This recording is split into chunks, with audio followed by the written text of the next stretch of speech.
देखिए मित्रों, पंचकुला का काफी एरिया अब ऐसा इलीगल एनक्रोचमेंट के अंदर आया हुआ है, जिसके अंदर ये खड़गंगोली का एरिया है, इसी में राजीव कॉलोनी का, इंदिरा कॉलोनी का भी एरिया इसमें आया हुआ है। वर्षों से इसकी प्लानिंग चल रही है, लेकिन उस प्लानिंग को हम अभी तक नहीं चला पाए हैं। लेकिन अब हमने उसको विचार किया कि लैंड का जो पीस है 69 एकड़ यहाँ लैंड बनाई गई है, जो हमने सबने देखी है, और इसमें किस प्रकार को उनको रिहेबिलिट किया जाए, रिसेटलमेंट सारा सिस्टम उसका बना करके और HSVP के जिन्होंने लगाया है कि उसको कैसे करना है। ये जो लैंड है 69 एकड़ में कुछ एरिया जैसे बताया जा रहा है फॉरेस्ट का भी है, कुछ PWD का भी इसमें कई ऑफिस बने हुए हैं। उन सबसे बात करके मीटिंग करके इसको जमीन को क्लियर करके और फिर इसकी योजना बनाएंगे। और जो स्टेक होल्डर्स हैं, खास करके जो एनक्रोचर्स हैं, इनके साथ भी कोई शर्त तय करके उनको कुछ सर्टिफिकेट करना पड़ेगा।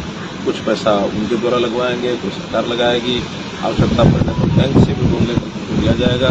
और ये लगभग कितना 7,000 है, कितना 7,500 ऐसी ये डिग्रीज हैं जो आइडेंटिफाई की गई थी उस समय, उनको सबको इसका लाभ जो है वो मिल सकेगा। साथ ही घग्गर एरिया में कुछ लैंड ऐसी है जो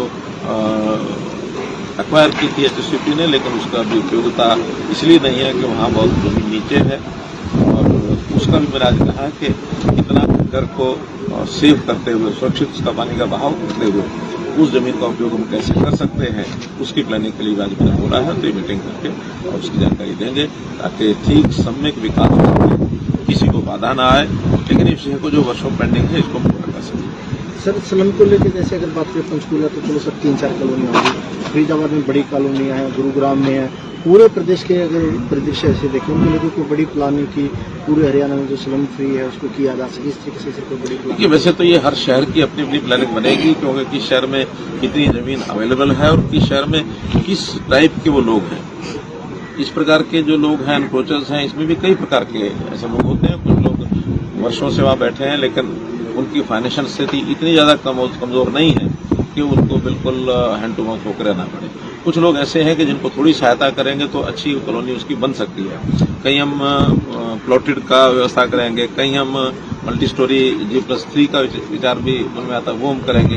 आज प्रातःकाल में चंडीगढ़ का जो रिसेटलमेंट 2012 में हुआ था, फिर बाद में 2020 में हुआ, वहाँ धनास का एरिया है या मलोया, दोनों कॉलोनीज हमने स्पीकर साहब और मैं हम लोग गए थे केवल इसी पर्पज के लिए कि उनको कोई कठिनाई या कोई है रेजिडेंट्स को तो उनकी जानकारी मिल जाए।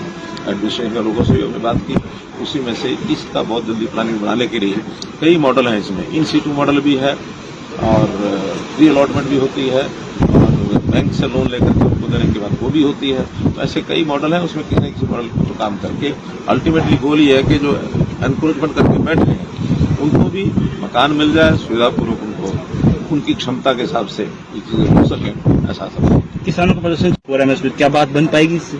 जितना आपने सुना उतना ही मैंने सुना, क्योंकि उस मीटिंग में मैं तो उसमें उपस्थित नहीं था। लेकिन अच्छा है, किसी एक बात के ऊपर अगर सहमति बनती है और एक दूसरे को नजदीक आते हैं। अभी तो 2 दिन का समय लिया है, किसानों ने भी, उनके संगठनों ने भी कहा कि इस नए विचार के ऊपर हमको सोचने का समय दिया जाए। सरकार ने भी जो भी उसके जितने भी फॉल आउट है उसको विचार करना होगा, ताकि कोई ना कोई रास्ता निकल करके किसानों को भी संतुष्ट हो और सरकार के ऊपर भी बोझ न पड़े। यानी एक विन विन सिचुएशन कैसे बन सकती है उसका विचार करते हैं। सर, 3 दिन बाद आप बजट पेश करेंगे, तो बजट पेश करते हुए आप हमेशा अंत्योदय की बात करते हैं। वैसे जो गरीब आदमी है तो वो कितनी उम्मीद करें बतौर वित्त मंत्री आपसे? देखा जाए तो आज का ये मेरा भ्रमण है उसी कारण से ही है कि इन गरीबों को भी सुविधापूर्वक इनके मकान बना के दिए जाए।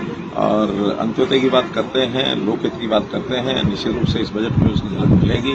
फाइनली जब पेश हो जाएगा तब बात है। सर, आखिरी सवाल, राष्ट्रीय परिषद की बैठक हुई दिल्ली में 2 दिनों की, अधिवेशन में क्या कुछ निकला सर? देखिए, क्योंकि चुनाव से पूर्व की राष्ट्रीय परिषद की बैठक थी, तो मुख्य रूप से आगामी लोकसभा चुनाव उसी पर फोकस था।